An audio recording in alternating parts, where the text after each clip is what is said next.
नमस्कार। आज हमारे साथ हैं professor Sanjay Singh Baghel, motivational speaker, trainer and career counsellor. Sir, आपकी पुस्तक पढ़ी उड़ान आसमां से आगे, और जितनी बार उसको पढ़ते हैं कुछ ना कुछ नया सीखने को मिलता है, कुछ ना कुछ हर पंक्ति नया दे जाती है और कई बार कुछ सवाल भी उठते हैं। उसी में से एक सवाल मेरे मन में जो आ रहा है, जब मैं पुस्तक पढ़ रही थी तो पृष्ठ 16 पर ही आपने ये मेंशन किया है कि अंतरात्मा और अंतर्ज्ञान, इसको हमें पहचानना है। अंतरात्मा और अंतर्ज्ञान, इसमें क्या अंतर है? देखिए, अंतरात्मा और अंतर्ज्ञान एक बहुत ही जटिल एक तरह से प्रश्न है, लेकिन यदि समझने की कोशिश करें तो बहुत छोटा सा अंतर है, मामूली सा अंतर है। अंतरात्मा वह है जिसको हम एक्चुअली सोचते हैं कि हम ऐसा जीवन में बनना चाहते हैं। जैसे आप स्कूल में होते हैं तो आपको हर एक काम आसान लगता है। कभी आप इंस्पेक्टर का सपना देखते हैं, कभी आप कलेक्टर का सपना देखते हैं, कभी आप स्टार्टअप का सपना देखते हैं। कई बार आपके सपनों में एकदम से जो खूबसूरत हीरोइन होती है बॉलीवुड या हॉलीवुड की, वो आती है। लेकिन सोचने और करने का जो मामूली सा अंतर होता है, बस यही अंतरात्मा और अंतर्ज्ञान है। आपको पता है कि आप मध्य वर्ग के हैं, मिडिल क्लास के हैं, और आप सपना देखते हैं, मान लीजिए कि किसी भी फिल्मी हीरोइन का, ऐश्वर्या राय है, कटरीना का है, या जो भी है, करीना कपूर। एक मध्य वर्ग का व्यक्ति यदि एक किसी बड़े स्टार को देखना चाहता है, अपने जीवन में उसको बसाना चाहता है, लेकिन उसको साथ ही साथ पता होता है कि वो संभव नहीं हो सकता। सपने में तो संभव हो सकता है, तो जो सपने में संभव हो सकता है, जो आप सोच सकते हैं, वो अंतरात्मा है। लेकिन जो आप अंतर्ज्ञान, एक बार बार आपको कहता रहता है कि नहीं भैया, हमें अपनी असलियत पता है, हम जिस परिवार से हैं, जिस फैमिली बैकग्राउंड से हैं, उस फैमिली बैकग्राउंड में रह करके, उस स्थिति में रह करके हम उसको नहीं पा सकते हैं, तो वो कहलाता है अंतर्ज्ञान। तो अंतरात्मा कुछ और चाहती है, अंतर्ज्ञान आपको बोलता रहता है नहीं भाई पीछे हट जाओ, इतने बड़े बड़े सपने मत देखो, ज़्यादा उड़ो मत। तो इसीलिए मैं बार बार बोलता हूँ कि अपनी अंतर्ज्ञान, आपकी जो क्षमता है, आपकी जो काबिलियत है, जिस दिन आप उसको पहचान लिए और उसके हिसाब से जब आप किसी चीज़ को पाने की कोशिश करेंगे। आप मैथमेटिक्स में कमज़ोर हैं और आप सोचते हैं कि आप इंजीनियरिंग की कैट की परीक्षा पास कर लें, नहीं हो सकता। हाँ, आप मैथमेटिक्स में कमज़ोर हैं लेकिन कम्युनिकेशन में आप अच्छे हैं, आप लीडरशिप में अच्छे हैं, डिबेट्स में अच्छे हैं, तो आप उस फील्ड में जाएंगे। तो मुझे लगता है जो अंतर्ज्ञान है, आपकी बारीकी है, जो आपको पता चलता है कि हमारा ये स्ट्रांग पॉइंट है, उसके हिसाब से वो रास्ता चुनकर आगे बढ़ेंगे तो कोई भी चीज़ आपको आसान लगेगी। तो अंतरात्मा ये है कि सपने हैं, एक सोच है, एक विचार है। अंतर्ज्ञान वास्तविकता है, रियलिटी है, और हम क्या कर सकते हैं, ये अंतर्ज्ञान है। यानी कहीं ना कहीं स्व के आकलन तक हम पहुंच जाते हैं। बिल्कुल। तो संजय जी, मैं ये जानना चाहूँगी कि इसमें उम्र का क्या महत्व है? क्या कोई विशेष उम्र है, कोई दायरा है जब ये बात नहीं, ऐसा कोई उम्र का इसमें अंतरात्मा और अंतर्ज्ञान में बिल्कुल दायरा नहीं होता। कई बार आपको परिस्थितियां ऐसी बना दी जाती हैं कि जिसके माँ पिता चले जाते हैं, 12 साल का बच्चा कई बार 42 साल के उम्र दराज व्यक्ति से भी ज़्यादा मैच्योर हो जाता है और उससे ज़्यादा अच्छा परफॉर्म करता है, क्योंकि उसकी परिस्थितियाँ ऐसी रही, उसको समय ने मैच्योर बना दिया। तो उम्र से इसका कोई लेना देना नहीं है। लेकिन एक जयशंकर प्रसाद का बहुत अच्छा नाटक है स्कंदगुप्त, उसमें उन्होंने एक बड़ी लाइन अच्छी लिखी है कि जब फूलों की माला गूंथी जाती है तब तक फूल कुम्हला जाते हैं, और जब तक बुद्धि आती है तब तक औवन चला जाता है। तो इसीलिए बोलते हैं कि समय रहते यदि कुछ चीज़ों का आपको वास्तविकता पता चल जाए, आप मैच्योर हो जाते हैं, परिपक्व हो जाते हैं, तो आप जीवन को आसानी से समझने लगते हैं और उस दिशा में आगे बढ़ सकते हैं। तो ये कुल मिला के उम्र से कोई लेना देना नहीं, कब आपको चीज़ें समझ में आने लगती हैं। और बड़ी बड़ी जो बात कर बोलते हैं, कई बार होता है कि हम जब कम उम्र में होते हैं तो बड़ी बड़ी बातें करते हैं, डीगे हाँकते हैं, लेकिन जैसे जैसे उम्र ढलती चली जाती है, आप छोटी छोटी बातों को भी समझने लगते हैं, इसके मायने क्या है। तो बेसिकली ये है कि उम्र का इससे लेना देना नहीं है। कई बार वो चीज़ 12 साल का बच्चा समझ सकता है, जैसे मैंने पहले ही कहा कि 82 साल का व्यक्ति भी नहीं समझ पाता। तो ये कुल मिला के मैच्योरिटी से जुड़ा हुआ सवाल है, कितने जल्दी आप मैच्योर होते हैं और लाइफ के धक्के और थपेड़ों और संघर्ष से आप जीवन जीना सीख जाते हैं। जब आप सीखने की बात करते हैं तो वर्तमान समय में हम देखते हैं कि लोग छोटी छोटी असफलताओं से इतने परेशान हो जाते हैं कि आत्महत्या तक का बड़ा निर्णय ले लेते हैं। ऐसे में जब आपकी पुस्तक पढ़ते हैं और उसमें स्टीवन स्पिलबर्ग का उदाहरण मैं देखती हूँ, जिसमें आप कहते हैं कि 37 साल में वो अपनी ग्रेजुएशन कर रहे हैं, तो ये उदाहरण कैसे सकारात्मक है।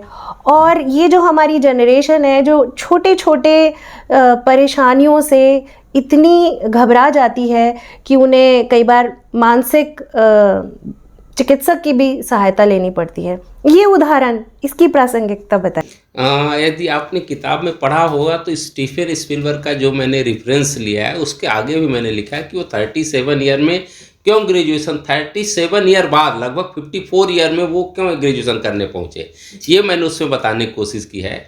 कई बार आपने देखा होगा न्यूज़पेपर वगैरह में आप पढ़ते होंगे कि कई बार 12 साल का बच्चा ग्रेजुएशन और पीएचडी तक कर लेता है और कई बार आप जो है 42 साल के होकर भी कोई भी ग्रेजुएशन भी पास नहीं कर पा रहे हैं। लेकिन ये मैं बार बार कहता हूँ कि डिग्री किसी की सफलता का पैमाना नहीं होता। यदि हम शिक्षा की परिभाषा पे थोड़ा सा बैकग्राउंड में जाएं, थोड़ा डिटेल में जाएं, तो पहले देखेंगे शिक्षा हमारी क्या थी। वो कहते थे सा विद्या विमुक्तये, विद्या वह है जो हमें मोक्ष प्रदान करे। फिर मध्यकाल में आते आते विद्या की परिभाषा बदलती है और कहते हैं विद्या ददाति विनयम, विनया ददाति पात्रताम, पात्रतात धर्माप्नोति यतत धर्मम सुखम। विद्या से वह है योग्यता आती है, योग्यता से क्या है आप पात्र बनते हो, पात्र बनने के बाद आप सुख की प्राप्ति कर सकते हैं। 1986 में नई एजुकेशन पॉलिसी आती है और बोलती विद्या वह है जो रोजगार प्रदान कर सके। 2003 में जो आते हैं बिल गेट्स साहब आते हैं, माइक्रोसॉफ्ट के जो ओनर है, वो बोलते हैं जो सूचना प्रौद्योगिकी से युक्त शिक्षा है वही मात्र विद्या है। तो देखिए बदलती रहती शिक्षा और विद्या की परिभाषा। लेकिन क्या है कि हम बार बार कहते हैं आज के यदि हम शिक्षा प्रणाली या विद्या की बात करें तो क्या है यहाँ उम्र मायने नहीं रखती। कई बार आपने देखा होगा, आप देख लीजिए कि सुंदर पिचाई मान लीजिए कि 22 या 24 साल में किसी बड़े कंपनी के हेड बन जाते हैं। आज ही मैं पढ़ रहा था कि उनकी सैलरी, एक समय था कि जब उनके पास पंचर बनाने तक के पैसे नहीं होते थे साइकिल के, जब वो पढ़ते थे, और आज उनकी सैलरी 1800 करोड़ रुपए है। तो जिस व्यक्ति के पास कभी पंचर बनाने, साइकिल के पंचर बनाने के पैसे नहीं थे, आज उस व्यक्ति की सैलरी 1800 करोड़ रुपए है। तो हमारा कहना है कि कब आप किसी चीज को शुरुआत कर रहे हैं। तो स्टीफन स्पिलबर्ग के केस में भी मैंने यही कहा कि जब वो फर्स्ट ईयर में थे तो घर की हालत इतनी अच्छी नहीं थी, वो गरीब थे, और गरीबी की वजह से क्या है वो जब हार्वर्ड में एडमिशन लिया और गरीबी की वजह से उनके पास इतना पैसा नहीं था कि वो फीस दे पाते, तो वो क्या है एक यूनिवर्सल स्टूडियो में काम करना चालू कर दिया है असिस्टेंट एडिटर के रूप में। अब क्या है वो फिल्म की पढ़ाई या मीडिया की पढ़ाई कर रहे थे, तो वो ग्रेजुएशन पढ़ रहे थे। ग्रेजुएशन के बाद भी या पीजी के बाद भी उनका क्या उद्देश्य था, जाके किसी मीडिया या स्टूडियो में या प्रोडक्शन में काम करना। बिल्कुल। अब वो जो है फर्स्ट ईयर में ही उनको परिस्थिति ने उनको जॉब दे दिया, लेकिन वो काम में इतना रम गए कि एजुकेशनल नॉलेज एक होता है कि बुकिश नॉलेज, एक होता है अप्लाइड नॉलेज जो आप कर रहे हैं। तो बेसिकली उनको पढ़ के भी यही करने जाना था, तो फर्स्ट ईयर में वो अपॉर्चुनिटी मिल गई। तो बोले कि मैं इतना रम गया अपनी पढ़ाई में क्योंकि मेरा पर्पज ऑफ लाइफ यही था कि एक अच्छा एडिटर बनना, एक अच्छा प्रोड्यूसर बनना। तो 37 साल तक तब तक मैं नहीं रुका, अपने काम में इतना व्यस्त हो गया, इतना रम गया कि जब तक कि मुझे जुरासिक पार्क के लिए 7 ऑस्कर अवार्ड नहीं मिल गए। तो आप यदि बड़े लोगों की जर्नी देखिए तो हर व्यक्ति देखते हैं जो जितना जल्दी जिंदगी को स्टार्ट कर देता है वो उतना जल्दी सफल हो जाता है और मैच्योर हो जाता है। और जब आपने बोला कि 37 साल क्यों लगो, क्योंकि जब वो 20-21 साल के थे तब उनको एजुकेशन की वैल्यू पता थी कि इससे हम बहुत कुछ पा सकते हैं, लेकिन जब उनको काम मिल गया तो वो एजुकेशन के बाद उसी काम में, इसको एजुकेशन के पहले ही रम गए। अब जब बच्चे उनके हुए तो उन्होंने पढ़ाना चालू किया कि पढ़ाई का ये महत्व है, तुम्हें पढ़ना चाहिए।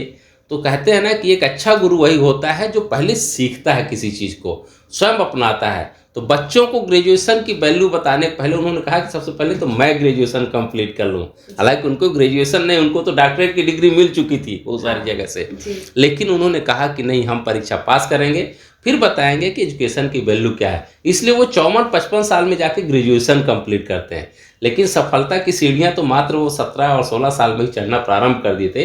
जो एक तरह से सपना था, जो जीवन का उद्देश्य था, वो कम उम्र में उस दिशा में बढ़ चले थे। तो इसीलिए उम्र का सफलता से कोई लेना देना नहीं है। मैं बार बार कहता हूँ कि जितना जल्दी आप जिंदगी में स्टार्ट करेंगे, सफलता का पैमाना उतना बड़ा होता चला जाएगा। तो यकीनन हमारे दर्शक इस बात को समझे होंगे और वो आत्मसात करने का भी प्रयास करेंगे, क्योंकि यही जीवन का मूल मंत्र है। और आगे जब हम पुस्तक में पन्ने पलटते हैं तो ये मेंशन किया गया है कि कहीं तो 18 साल की उम्र के बच्चे को ये पता होता है कि जैसे अभी हम आपके इस उदाहरण से समझ पा रहे हैं, और कई बार 25 वर्ष की उम्र में, या मैं तो कहूँगी ताउम्र नहीं समझ में आता कि भाई हमें क्या करना है। तो इस पे एक बात मुझे याद आती है कि जब जागो तभी सवेरा। तो ये जागना, ये सवेरा होना, इस पर कुछ प्रकाश डालिए। हाँ, देखिए, जागना और सवेरा होना ये व्यक्ति की पूरी तरह परिस्थिति और समय और कालखंड और उसकी पारिवारिक स्थिति पर निर्भर होता है। मान लीजिए कि आप एक छोटे गांव झुमरी तलैया में पैदा हुए और एक व्यक्ति जो है दिल्ली में पैदा हुआ, देश की राजधानी में पैदा हुआ।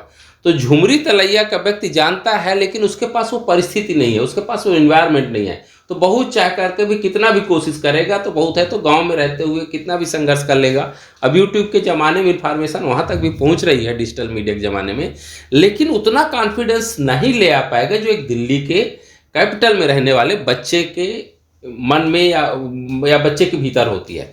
तो ये बोलते हैं कि कई बार क्या होता है कि हमें बहुत सारी इन्फॉर्मेशन, कंप्यूटर उसका कौन मिल रहा है, वो किस तरह का संघर्ष कर रहा है।